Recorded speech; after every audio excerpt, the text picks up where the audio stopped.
Well, if you think you're not saving enough for your retirement, wait till you hear some of the numbers out today in a survey by the Employee Benefit Research Institute.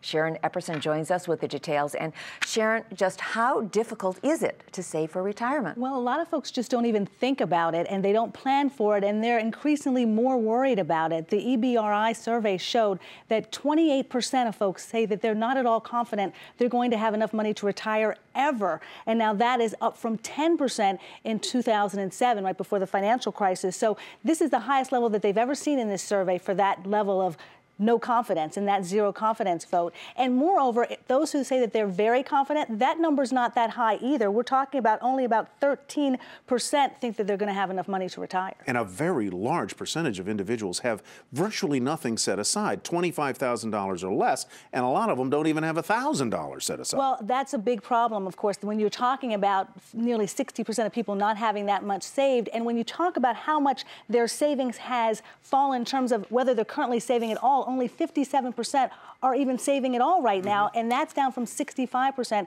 in 2009. And a lot of the people that we talk to say that they're really worried about their medical expenses.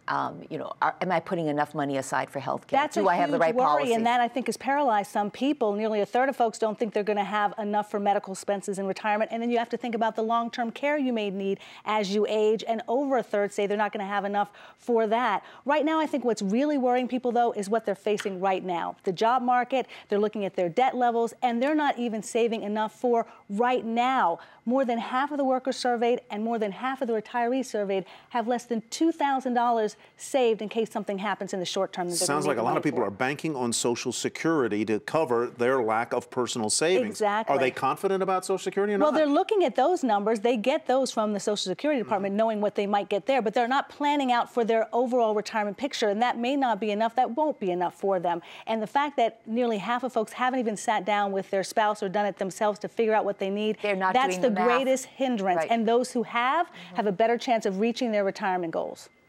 All right. Thank you very much, Sharon. We appreciate you being with us tonight. Sure, my pleasure. Very interesting report from the EBRI.